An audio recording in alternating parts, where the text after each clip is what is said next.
Hello, welcome to the second show in our series called The Healing Garden. This show is called Plants That Heal. I'm here with Andrea Candee, a master herbalist who has a consulting practice in South Salem, New York. Andrea helps people find wellness through gentle, natural methods, something that we will all be excited to learn about today. Very interesting. She's particularly well known for her unique approach to treating Lyme disease, so if anybody has a problem with that, you might want to get in touch with her. Andrea is the author of the award-winning Gentle Healing for Baby and Child, which I know from my experience, having it on my bookshelf, is a wonderful book, even if you have no children, to have around your house. It's available locally at the Village Bookstore, so you can pick up a copy when you're in town. And welcome, Andrea. It's wonderful to have you here. Thank you. Thank you for your kind words. It is my pleasure. They are heartfelt. So maybe we could start by talking a little bit about the difference between what we call herbal medicine and what we call allopathic or standard modern medical practice. I think the best example is antibiotics versus herbs, because that's the most commonly used prescription, I think, in most families. So as I see it, an antibiotic is a silver bullet. It will act quickly, but it will have side effects, and it does deteriorate the immune system. So the healing from an antibiotic is not so strong, although you'll get well. If you were to use herbs instead, you might have to use those herbs 4 to 6 times a day, whereas the antibiotic was perhaps 2 to 3 times a day, and the herbs will give you a stronger healing. Now, what do you mean by a stronger healing? Well, as you're using the herbs, they're not killing off anything. An antibiotic is killing off the bad guys and the good guys, the bad bacteria, the good bacteria. The herbs are not killing off. They are stimulating the immune system to get those killer T cells and helper T cells into action so that your body is stronger to fight off whatever the pathogen is. You see the word natural a lot associated with herbs and herbal stuff. If you walk into the health food store, I know I need a psychic to go to the herb section of the health food store, anything to help me through this. What does the word natural mean? How do you like to think of it? Well, I like to think of it as take charge of your wellness naturally. Rather than looking to drugs first, my feeling is take charge, which means that you have the responsibility to educate yourself so you can take charge wisely, and then take charge of your wellness using natural things. I like to teach people how to make the health food store a user-friendly alternative to the pharmacy. So you can go into the health food store, know what to look for, and use those things to get yourself well. I have in my book Andrea's Rule of 3. So 3 days, 3 weeks, 3 months. If in 3 days your situation is acute and has not turned around favorably, then you need proper conventional medical help. 3 weeks, if you're cleansing, looking to cleanse your body, give it 3 weeks. And if you have a chronic long-term issue, give it 3 months to turn it around gently. Well, that sounds like a very good way to look at it. So, and of course, if at any point it feels like something's wrong, one would go to the doctor. Absolutely, Yeah. absolutely. You really need to know what you're dealing with first, and modern medicine has great testing out there. Many times you might want to go and get yourself tested in whatever way and know what you're dealing with, get the diagnosis, and then you have a choice which way you want to go with it. So, but natural, what I'm starting to hear is that natural can mean that you're helping your own body to heal itself, as opposed to bringing in an outside agent which you're expecting to have kill things and come in sort of with all this military terminology that one hears in standard medical practice. Also, it means you're not looking at the body as a machine and looking at individual parts. You're looking at the body holistically. As a whole system. Hip bone's connected to the thigh bone. You've got to look at all the parts connected. They're connected with the bloodstream. Right, and to the emotions we're finding out, and to all kinds of... Many levels of the body. Right. Emotional, spiritual, mental, physical. So herbal medicine really helps address all these levels, right? Wow, that's great. So another question I have is that many drugs that we take that are synthesized, I'm thinking things like Valium was originally, I believe, valerian. No, it wasn't? No. Oh, cool. Tell me. No, not at all. They're totally too chemically different. They're too chemically... But a good example would be aspirin. Okay. Okay, aspirin was originally synthesized from white willow bark. Okay. And white willow bark, they looked for the drug companies that were researching it based on its anecdotal material that it was an analgesic, reducing muscle pain and fever. Right. They extracted the active ingredient because that's how they could get a patent for the product. And of course, in today's big business and pharmaceutical companies, they've got to have a patent in order to have money for the product and all the research that they do to invest in it. The problem is that they have left out the lesser active compounds. So when you extrapolate an active ingredient from a plant, you may have side effects, whereas nature provides the plant in its wholeness, the active compound mitigated by the lesser active compounds, where you don't get the side effects. So when you go to the health food store and you take capsules of white willow bark, you do not get the same side effects as taking tablets of aspirin. But you're getting the effect. But you're getting the benefits. Well, that's good to know. Yeah. I think it's important to make these distinctions because people, I find, sometimes talk about taking herbal remedies. They think of it the same way they would think about taking. And you can't, because like with the white willow bark, you may need to take 3, 4, 6 capsules, right, 3 or 4 times a day to get the effect that the 3 aspirin may give you. Right. You see. Right. Good information. So it's gentle, slower healing, stronger. Right. And because and safer. Right. And because you're not compromising the immune system, potentially preventing further disturbances. Sure. Which is wonderful. Sure. So let's take a look at some slides. Great. And take a look at some things that we might find in our homes. Or be yes, able to what I like to think of the healing garden is, I think of the concept of good, better, best. It's good to go into your supermarket, to the produce section, and find the things there that you can use for eating as well as healing. It's better to be able to go to a farmer's market and support the independent local growers and buy it from them. And it's best if you can grow it organically yourself. But it's wonderful, if you are a gardener, to be able to look at these herbs which you have a relationship with already, right, in other ways, and now see them in a whole new framework for how they can heal your body and your family. Excellent. Just a reminder to anyone who's just tuning in, I'm here with Andrea Candee, Master Herbalist from South Salem, New York, and we're talking about healing plants. We have aloe. Tell me about aloe. Well, aloe should be in everybody's home because it's one of the easiest plants to grow. And I had a very interesting personal experience of aloe. Most people think of using aloe for healing by using the gel. And you can buy the gel in the health food store in a tube. I had a very bad burn by spilling boiling water on my hand. And the usual vitamin E that I keep in the kitchen for kitchen burns sizzled, so I knew I was in trouble. Ooh. And it was quite painful. So I went and cut my aloe plant. And when you cut an aloe plant, you should cut it at the base of a real juicy, fleshy stalk. And then you slit the stalk in half. You open it up and you have that nice gelatinous material inside. Now most people would just take that material. I took the stalks and placed them on my hand. I laid them out on my hand. That meant the leaf was there along with the gel. Taped it up. I should have asked for help because I burned my left hand. I'm left-handed, and I did a messy job of taping it. But it was a good lesson because in the night, the stalk slid. And in the morning, wherever there was a stalk and gel, the hand was totally clear and healed. And right next to it, wherever there was just gel, it was still fiery, red, and blistering. Whoa, that's interesting. So it taught me that there are compounds in the stalk that are just as or even more important than the gel. That's great information because I would have thought just go get the bottle of aloe gel and sprinkle it on. Well, good, better, best. You know, the plant is the best if you can grow it yourself. Right. That's wonderful. Well, thank you for that. What's this? This is garlic. Many times I like to show the slides in their growing state, not the part you might use. So you're using, of course, the bulb underneath the ground, which is the garlic bulb.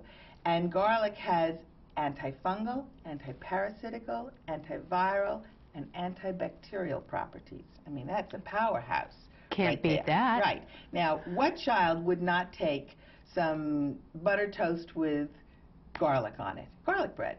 What a great way when you're not feeling well, your child looks like they're coming down with a cold, you're coming down with a cold, eat some garlic bread. It's a great way to get the garlic in you. Needs to be raw? Best to have it raw because heat will inactivate the active compounds in garlic that have all those properties. Gotcha. What's this? Now this is the aerial part of the onion plant. So this is the flowering part. Of course, we would use the bulb underneath. And onion is an extraordinary herb.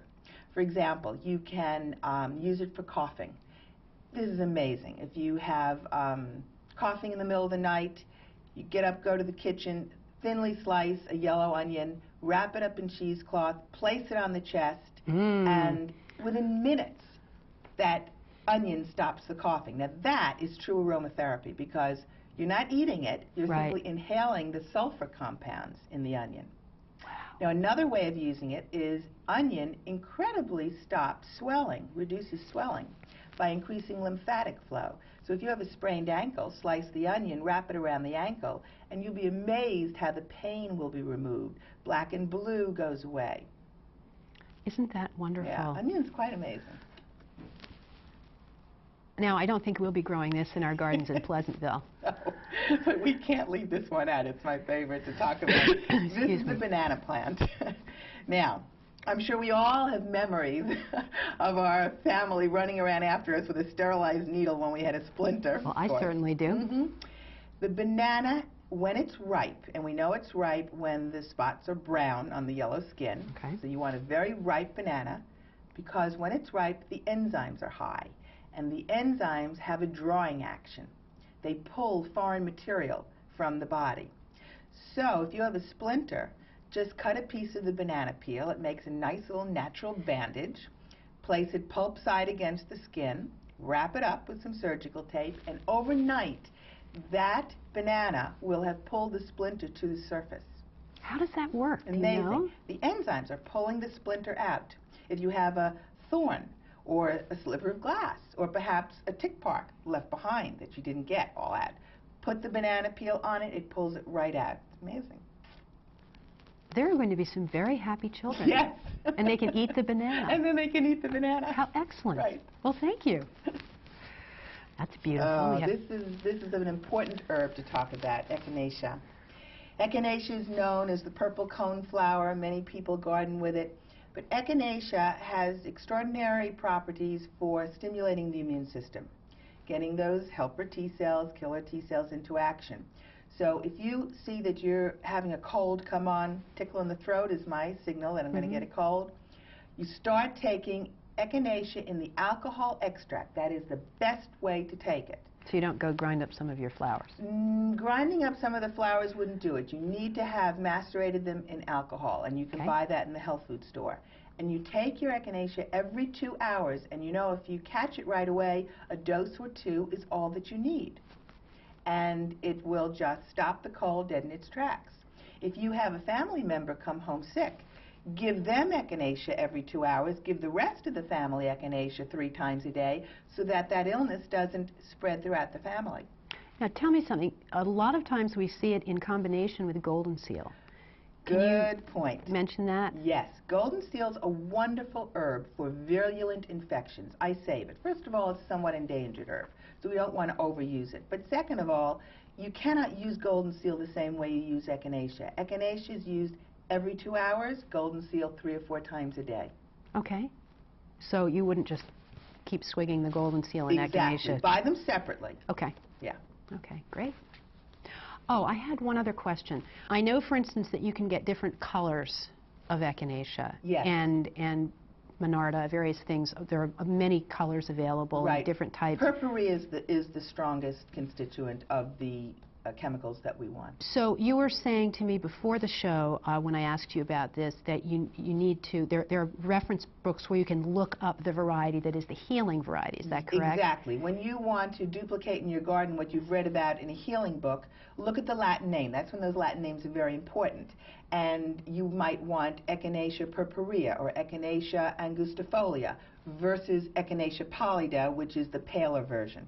Okay, that's great to know. Yeah. So with anything, any of these things, you're looking for the specific healing That's right. version of the plant. That's right. Okay. Now, in the next slide, I want to point out to you, we have rose hips. Yep. And the reason I put those two slides together is always to remind me to tell people that rose hips, which is a very good source of vitamin C and echinacea act synergistically. So echinacea may act at one level and rose hips at this level, but put them together and they enhance the action of one another. So every time you take a dose of echinacea, take a dose of vitamin C. Now with rose hips, you see a lot of things in the health food store with rose hips in it. Is this something you can actually make out of rose hips in your garden? You can make a tea, delicious tea out of rose hips. Just make sure that your plant hasn't been sprayed. Absolutely. That goes without saying. Yeah. So so we might want to mention here that it's really best to keep everything organic in the garden. Everything. I mean, for any number of reasons, but particularly if you're going to be Absolutely. eating it, we don't want to be undoing the effects of our fabulous herbal work. That's right. And also, you want to make sure if you are buying your herbs, buy them in the health food store versus the supermarket shelf, because in the supermarket, herbs are allowed to be irradiated and have for at least a dozen years been irradiated, whereas in the health food store, they're not. Good. Thanks for that. That's great to know. Thyme. Now, this is a good example where you want to know the Latin name, because there are at least 12 or more versions of thyme. So again, there are books available? Absolutely. Absolutely. Here we have Thymus vulgaris, which is the kind of thyme that we want to use for healing. And let me share a wonderful, simple formula for making a thyme honey cough syrup that you can make and keep in your refrigerator all winter long. It's great for colds and coughs, sore throats. You take an ounce of dried thyme, you steep it in 16 ounces of boiled water until it's cool, add a cup of really good, dark, unfiltered, pure honey from the health food store, and strain the thyme out, and you've got a great syrup with wonderful healing properties for colds, coughs, and sore throats that stays all winter long in your refrigerator. How wonderful. Now, does that have any expectorant properties? Absolutely. It does. Yeah, so it's not just, it doesn't just calm the cough, it also helps to get the stuff out. Exactly, exactly. You take a tablespoon, you can take it straight or diluted, however, it's delicious. Children will love it. Or you can put it in hot water and make a tea.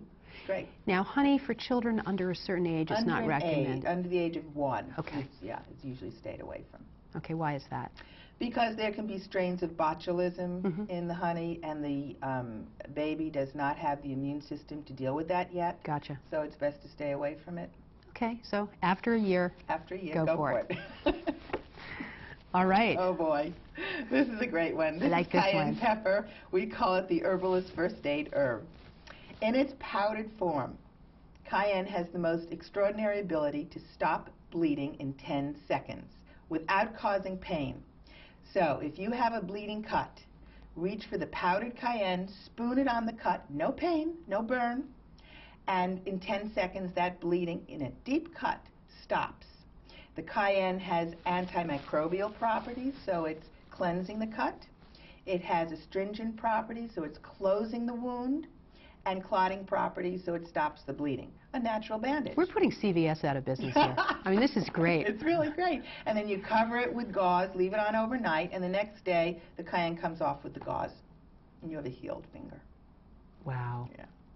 Wow, that's great. Now, you have suggested that I use your Andrea's famous herbal snuff, which contains cayenne, which I have noticed that if I start to get a sinus infection, practically within seconds if I use this stuff. What's in that? Well, there's other herbs. There's only a tiny bit of cayenne in there. You know, we often use cayenne as a catalyst herb, too, to make other herbs work better. Right. But also because of its astringency, it's in there. Okay. Golden seal is in there, and bayberry, and those are antimicrobial and astringent herbs. And they, as you know, it works beautifully. It's wonderful. It's herbal dynamite, I call it. Yes. Here we have the mullein plant. Now, most people pull mullein out of the gardens because they think of it as a noxious weed, and I plant it in my garden. Mullein is very interesting because it has two distinct parts. The spike on that plant will flower. It will fill out with yellow flowers. And then we macerate those yellow flowers in olive oil and make mullein flower ear oil. It can be bought in the health food store that way. Can you explain the word macerate for me? We mash it up and let it soak. And mullein flower ear oil is, as it says, very specific for ear problems. So children with ear infections, that's an important protocol to use mullein flower ear oil. We use the leaf in a totally different way. We dry the leaf and make a tea out of it for coughs, for cleansing the lungs. Perhaps a smoker who has stopped smoking might want to do mullein tea every day for 3 weeks. Or if you've had bronchitis and you're still coughing from it, you want to cleanse your lungs, mullein tea is a very good way to go. Very distinct parts to that interesting weed, I think. I think it's pretty, actually. I kind of like it, but, you know, each to his own. And also, by the way, yes, there is lore that it's called, the leaf of the plant is called Indian toilet paper. Very soft and downy leaf, and hikers look for it when they go hiking. You are a font of fascinating information. Well, we got to take charge of our health. Our health in all respects. In all respects. We have time for a couple more slides. Let's take a look at this one. This is sage, and there is a saying, why should a man die when sage flourishes in his garden? So that tells you how well respected sage was. It has, again, wonderful microbial properties, but interestingly, sage is called a diaphoretic herb, which means that if the herb is taken cold, as a cold tea, it will stop the flow of fluids. So when would you want to stop them? If you have diarrhea. Or if you are a nursing mother and you're ready to wean, you want to stop the flow of fluids, take cold sage tea. Or a menopausal woman wants to stop those night sweats, take cold sage tea. Hot sage tea brings out the flow, so if you have a cold or flu and you want to sweat it out, you would have hot sage tea. Isn't that fascinating? Nature is amazing. Yeah, absolutely. Red clover. When a client calls me with hives all over their body and what's the fastest thing they can do, I suggest that they buy some red clover tea bags in the health food store and drink 3-4 cups. It cleanses the toxin out of the bloodstream very quickly. Oh, that's wonderful. A good blood cleanser, red clover. Now, could you talk to us for just a minute about how to prepare tea correctly? Yes. If you're using the flower or the leaf, say chamomile or peppermint, chamomile flower, peppermint leaf, then you would take a teaspoon of the dried herb or 2 teaspoons of the fresh herb, and you would steep it in 8 ounces of boiled water and cover the herb so the aromatic oils don't escape. That's called an infusion. And you would steep it for a good 15 minutes. That makes a medicinal herb versus a beverage. Right. If you're dealing with the seeds, barks, or roots, which are tougher to extract from, then you'd want to take, teaspoon and a half to 2 tablespoons of the herb, and you would simmer it in a cup and a half of water for 15-20 minutes. And that's called a decoction. D-E-C-O-C-T, decoction. Okay. So is this information in your book? Oh, it's all in my book. Yeah. And everything in my book, by the way, can be used by an adult as well. And in the same amounts as for a child? We change for a child, and the dosing instructions for a child are in the book. I talk about it in adult doses, but I teach how to dose for a child. We change dose. We never change quantity and frequency. Okay. Yeah. Good. Good to know. Peppermint. Yes. Great herb for a headache. Great herb for energizing you. Peppermint oil in a bath is great in the morning. Peppermint as a digestive is wonderful. And for nausea. Look how many uses for one amazing. Plant. It is. It's marvelous. That's great. Yeah. Now, here's one other question. Celestial Seasonings peppermint tea, for instance, just sort of the average peppermint tea you get. Is that the same quality? Is that the same? Does it have the same properties? Well, peppermint has the properties that it has. Correct, but I'm thinking about how it may be. Quality is the word. I prefer an organic loose tea versus a tea in a tea bag. Right. When you need the convenience of the tea bag, go for it. Good, better, best again. Right. But you're much better off with the fresh or the dried organic herb. Okay, good. Good to know. Now here we have a slide of curly parsley. But actually, I prefer to use dried flat leaf. I was going to ask you about the two. Yeah, I prefer the Italian flat leaf parsley. If you need a diuretic, take a big bunch of flat leaf parsley, put it in a pot of water, simmer it down for a half hour, and you have a great diuretic. So if you've eaten something salty and you're swelling, right. you are PMSing and you're swelling. Right. Parsley's the way to go. Parsley's the way to go. Can you just eat parsley? Absolutely. I mean, cleanses the breath from garlic, by the way. Well, I can see a whole chain of these herbal things. From morning to night, you can wind right. up using herbs from one part of your life to the next. That's right. And I think this will be our last slide. And Chamomile. this is gorgeous. Chamomile is not as well respected in this country as it is in Europe. The Europeans understand that chamomile is an important anti-inflammatory herb. Mm-hmm. We think of it for its benefits for digestion and calming, which it does, mm-hmm. but also as an anti-inflammatory. If you've been gardening and you have those scrapes and things all over your skin from being out there in the woods, just take some chamomile tea, put a cotton cloth in it, compress your skin, and everything will calm right down. Will you come live with me? You can just come take care of all the things that happen to me in my life. This is my book. It's all there. Oh, well, good, good. Again, Andrea's book is available locally at the Village Bookstore in town. We're almost out of time. Well, this has been so much I'd fun. like to invite your listeners to go to my website. Okay. And click on Did You Know? I send out an e-letter full of information. Oh, how wonderful. That's great. So it's called Did You Know, right? Right. On Andrea's website. And also, I will be posting, as I did for the last show, I will be posting some reference book information on my website, which is, I believe, on the screen, GaiaLifeWorks.com. And so you can go and link from the front page to a list of either web links or books so that you can read up more on this if you're interested. Thank you so much. You're so welcome. We could do this all day. Yes. Thank you. But it's just great. Once again, we'd just like to remind people that if there are any serious medical concerns, consult your doctor. And for everything else, call Andrea. All right. Thanks so much. We'll see you again soon. Thank you.